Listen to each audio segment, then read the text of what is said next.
Jadi dunia ini dulu sampai sekarang sama saja. Isi dunia kau lima. Pertama, penguasa yang zalim, Firaun. Orang kaya, bakhil, Qarun.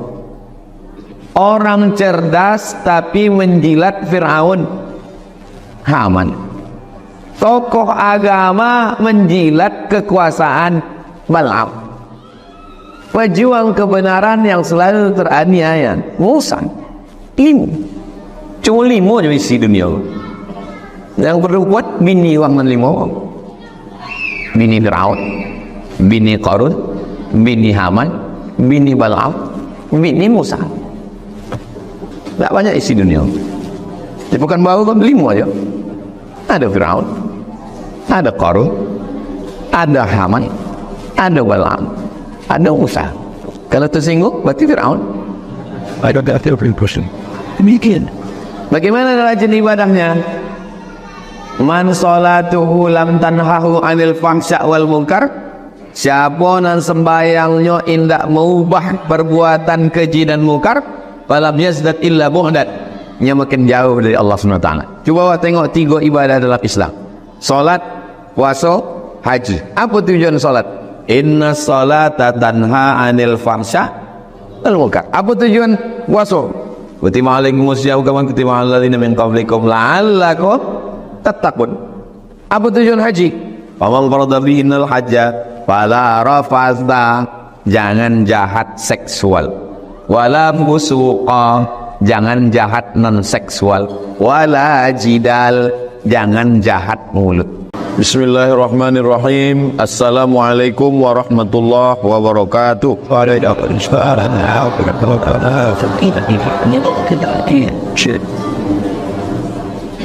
Alhamdulillah.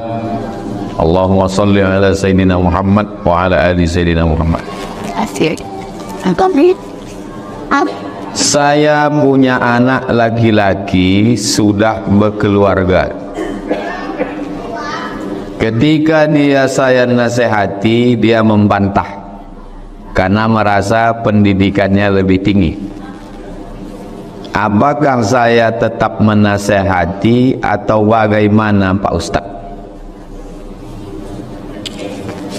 Man ala thalatha banatin, siapa yang mengasih makan anak, fa'addabahunna, mendidik anak, wa zawwajahunna, menikahkan anak, wa ahsana ilaihinna, buat baik sampai mati. Mendidik anak tidak ada batas menikah. Mendidik anak sampai batas 18 tahun. Kalau dah 18 tahun masuk kamarnya mesti ketuk. 18 tahun bawa pacarnya boleh. Bukan pendidikan Islam, pendidikan kafir yang dimasukkan ke dalam pendidikan Islam. Pendidikan Islam mendidik anak 2 gondangnya. Kalau ya anda awak mati, nya mati. Nikah anak ibu. Sesudah nikah balik dari bulan madu, baliknya ke rumah. Jilbabnya terbang, baju kurung melayang. Warna rambutnya 3, merah kuning kelabu. Maka ibu, bapak wajib memanggil lakinya, menantu. Sini sebentar, setan. Dulu ang datang ke siko, kan pakai peci ke rumah kau dulu. Dulu waktu sebelum akad, Pak Kua kan menyuruh istighfar. Astagfirullahaladzim, asyhadu an la ilaha illallah, wa asyhadu anna muhammadar rasulullah. Itulah maka kami nikahkan anak kami kok. La ta'ata li makhluqin fi ma'siyatil khaliq. Tidak ada ketaatan kepada makhluk, kepada suami, kalau menyebabkan maksiat kepada Allah Subhanahu wa ta'ala. Wajib taat kepada suami kalau suaminya taat pada Allah dan memerintahkan sesuai dengan perintah Allah. Jadi seorang ibu ataupun ayah, walaupun dia taman SD, anaknya sekolah sarjana S1, S2, S3, doktor, maka wajib mengasih nasihat. Anaknya buat zina, mohon maaf. Anaknya makan riba, mohon maaf. Maka dia wajib mengasih tahu. Tak boleh diam. As-sakitu 'anil haq syaitan afras. diam menengok perbuatan salah, setan bisu. Ibu bapak jangan takut, jangan takut pada anak. Bagaimana orang tua Ustaz Somad ke diri Ustaz Somad?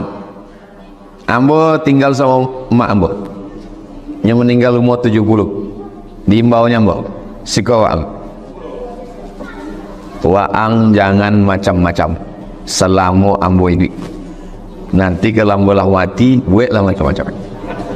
Sebab ambo akan ditanya Allah Ta'ala. Ambo jawab, ambo ke Ustaz mah? Ustaz pun ada juga setannya. Ambo ke tamat Mesir mah? Setannya tamat Mesir juga, lulusan Fir'aun. Emak ambo tak sekolah, lebih cerdas. Kenapa anak-anak ini merajalela? Karena orang tua diam. Pak Haji, anak bapak kami tengok begini-begini. Dia udah dewasa. Tidak ada sudah dewasa dalam Islam. Dalam Islam wajib minal mahdi ilal lahdi, dari buayan sampai ke liang lahat. Bapak membisikkan ke telinganya, asyhadu an la ilaha illallah. Bapak juga yang membisikkannya nanti waktu dia talqin mati, la ilaha illallah. 2 kali ya Pak membisikkan la ilaha illallah ke telinganya. Waktu lahir sekali, waktu mati sekali. Ibu memandikan dia waktu kecil, ibu juga memandikan jenazahnya. 2 kali ibu memandikan dia. Sekali mandi waktu ketek, yang kedua mandi jenazah. Selama hayat di kantong badan, selama nyawa masih ada, selama napas berhembus, orang tua tidak pernah menasehati anak. Saya banyak melihat fenomena sekarang pejabat pemangku kekuasaan melakukan kezaliman kepada rakyat. Itu bukan sekarang, dari dulu. Fir'aun itu bukan sekarang. Dulu Namrud, dulu Abu Jahal, Abu Lahab, dulu. Saya pula bilang sekarang. Tapi dia rajin ibadah. Abu Lahab rajin beribadah. Abu Lahab itu tidak ditulis. Kalau ditulis ha. Banyaklah haji Abu Lahab dari awal. Abu Lahab tinggal di Mekah, minumnya air Zam-Zam, rumahnya udah kayak Ka'bah. Fir'aun berjumpa sama Nabi Musa. Fir'aun tuh di rumahnya Nabi Musa tuh godang. Jadi dunia ini dulu sampai sekarang sama saja. Isi dunia kau 5. Pertama, penguasa yang zalim, Fir'aun. Orang kaya, bakhil, Qarun. Orang cerdas tapi menjilat, Fir'aun, Haman. Tokoh agama menjilat kekuasaan, Bal'am. Pejuang kebenaran yang selalu teraniaya, Musa. Ini cuma 5 aja isi dunia. Yang perlu kuat bini wangan 5. Bini Fir'aun, bini Qarun, bini Haman, bini Bal'am, bini Musa. Tak banyak isi dunia. Dia bukan baru kan 5 aja. Ada Fir'aun, ada Qarun, ada Haman, ada Bal'am, ada Musa. Kalau tersinggung berarti Fir'aun. I got that impression. Demikian. Bagaimana rajin ibadahnya? Man salatuhu lam tanhahu anil fahsya wal munkar. Siapa nan sembayangnya indak mengubah perbuatan keji dan munkar, falam yazdat illa bu'dan, nya makin jauh dari Allah SWT. Cuba tengok 3 ibadah dalam Islam: salat, puasa, haji. Apa tujuan salat? Inna salata tanha anil fahsya wal munkar. Apa tujuan puasa? Kutiba alaikumus syiyam kama kutiba alal ladzina min qablikum la'allakum tattaqun. Apa tujuan haji? Faman farada fihinal hajja fala rafasa, jangan jahat seksual. Wala fusuqa, jangan jahat non seksual. Wala jidal, jangan jahat mulut. Jahat ketiga. Pertama jahat mulut, kasar. Yang kedua jahat seksual. Ada mulutnya baik tapi gatal. Jahat yang ketiga jahat non seksual. Dibedakan dalam Islam. Tiga-tiganya kok jahat, tapi dibedakan. La rafasa wala fusuqa wala jidal. Ibadah bukan selalu balik ke Makkah. Ibadah bukan dek hitam koneng dek sujud. Ibadah mempengaruhi perilaku perbuatan. Itulah ibadah. Saya pernah berdoa mati-matian, tahajud tiap hari. Di awalnya saya berhasil tapi gagal. Akhirnya saya kecewa sama Allah. Bagaimana caranya bisa kembali ke jalan yang benar dan husnuzon kepada Allah? Hubungan kita dengan Allah itu bukan hubungan karyawan dengan direktur.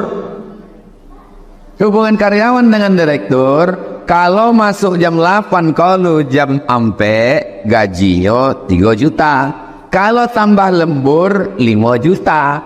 Kalau kurang, komplain. Hubungan awak dengan Allah tidak begitu. Kalau ada orang, saya sholat Pak Ustaz, puasa Pak Ustaz, rezeki saya segini. Tetangga saya tak sholat, tak puasa, rezekinya kok lebih banyak. Berarti dia menyembah direktur, kan menyembah Allah. Kalaulah banyak ibadah menyebabkan lebih baik, berarti Nabi Muhammad mestinya lebih kaya daripada Abu Lahab. Maka mestinya Fir'aun, Nabi Musa lebih berkuasa daripada Fir'aun. Nabi Musa mestinya lebih kaya daripada Qarun. Nabi Ibrahim mestinya lebih berkuasa daripada Namrud. Tapi kenyataannya yang berkuasa Namrud, Fir'aun, Qarun, Abu Lahab. Berislam ini meluruskan cara berpikir. Banyak gini orang fenomena hijrah. Hijrahnya pakaiannya hijrah, jangguinya hijrah, jubahnya hijrah, utaknya tinggal, nggak dibawanya hijrah. Sesudah hijrahnya komplain ke Ustaz, saya sudah sholat, saya sudah begini kok begini. Hubungan kita dengan Allah itu dua. Pertama husnuzon, yang kedua ridho. Itulah hubungan awak sama Allah. Mahasiswa, saya Pak Ustaz, dia yang saya antar, dia yang saya bantu kuliah, dia yang pas giliran wisuda, yang lain yang menikah sama dia Pak Ustaz. Ridho, husnuzon. Dari mana datang ridho? Karena husnuzon.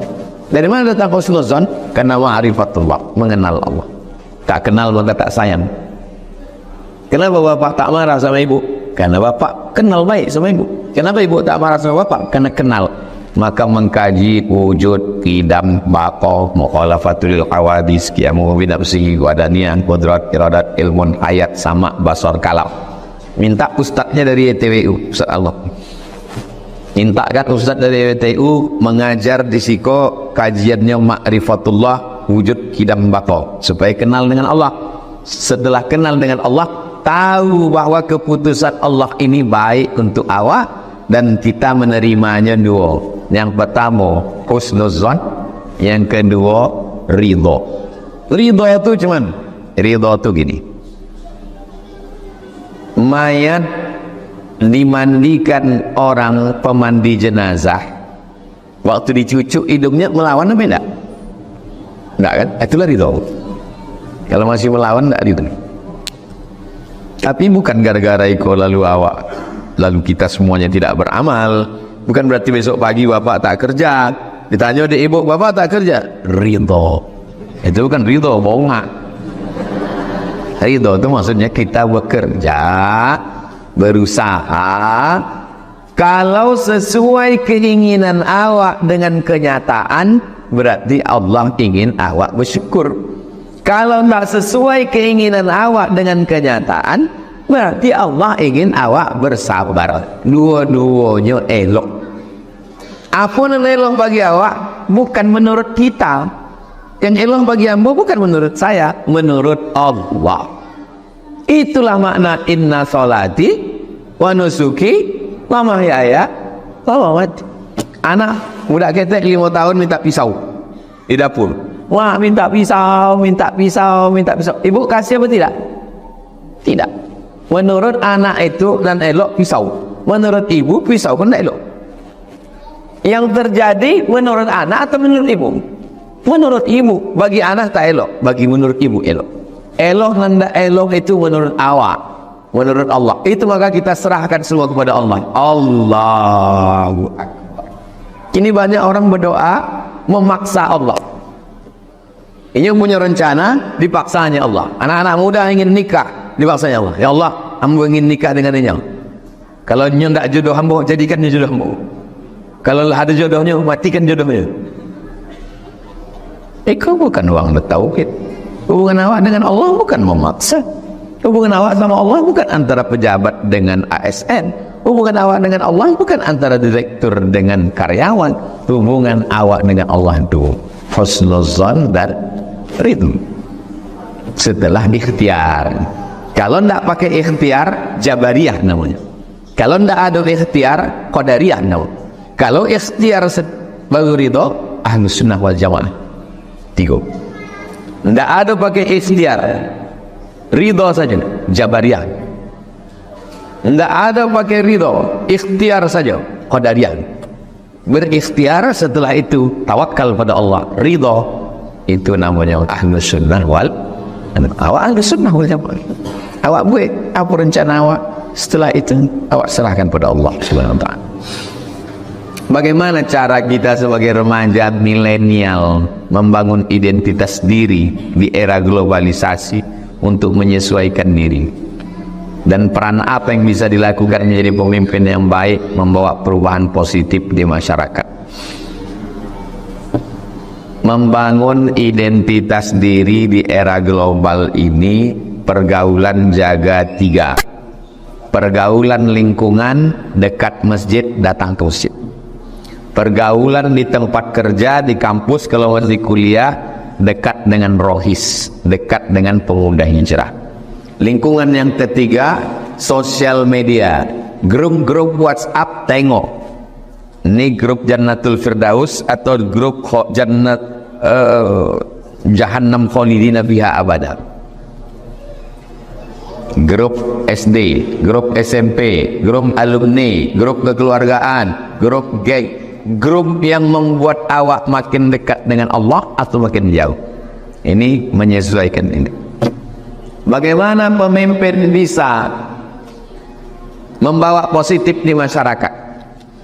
Ada perbuatan yang tak bisa dilakukan orang kaya, yang tak bisa dilakukan ustaz, yang tak bisa dilakukan pejabat biasa, tapi hanya bisa dilakukan pemimpin. Apa dia? Menggunakan kekuasaan menolong agama Allah.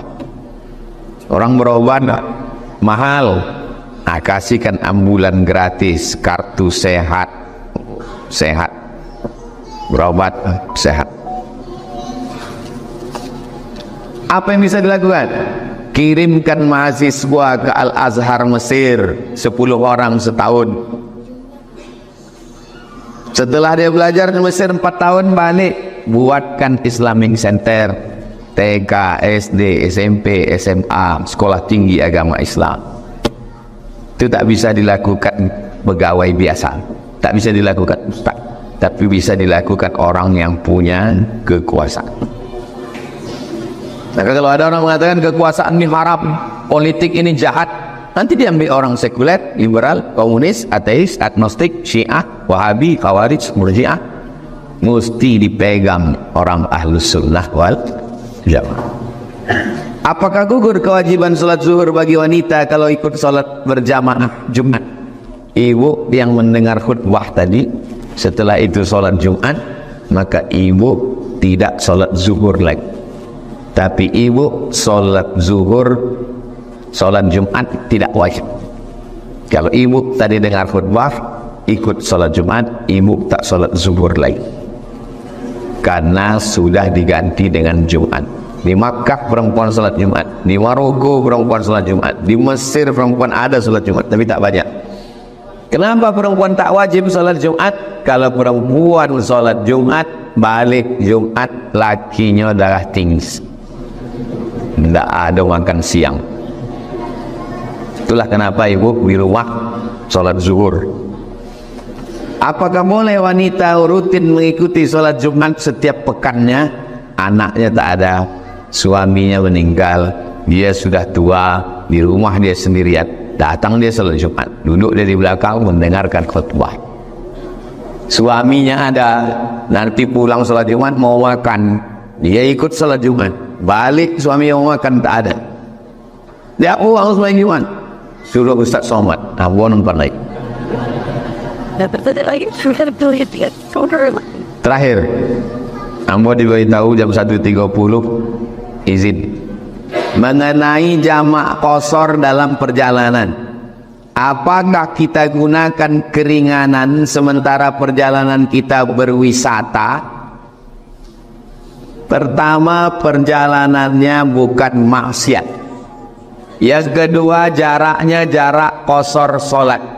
Dalam kitab Al-Fiqhul Islami wa Adillatuh 88, sekian 89. Dalam fikih Sulaiman Rasyid 82. Ada menyebut 82, ada 85, ada 87, ada 89, ada 90. Terserah pilih.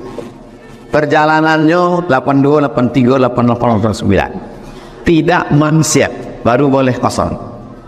Kami pergi berwisata. Berwisata tidak maksiat. Kecuali anak laki-laki SMA dengan anak perempuan bercampur aduk, pacaran, berwisata. Itu bukan berwisata, itu maksiat. Ini jamaah masjid. Jamaah masjid Ar-Rahman angkatan 50 pergi ke Danau Toba, sewa bis, berangkat, bukan maksiat.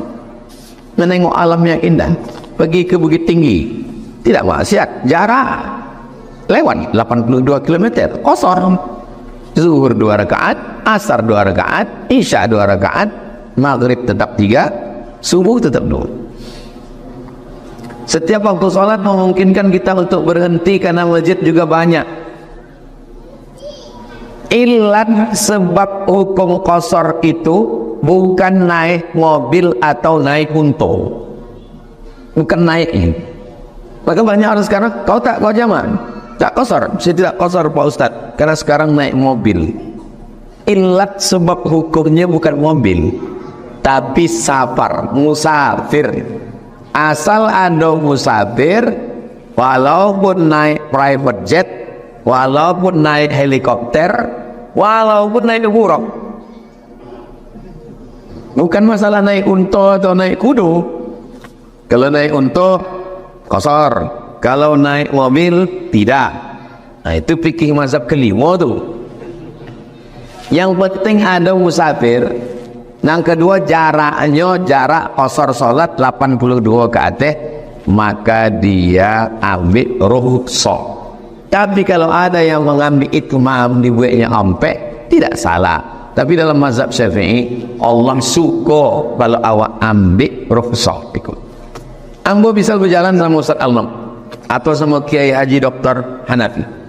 Ambo zuhur jamaah, mereka buat ompek. Mereka tidak mengejek ambo, dan ambo pun tidak mengejek mereka. Dek kami lah sama-sama tak.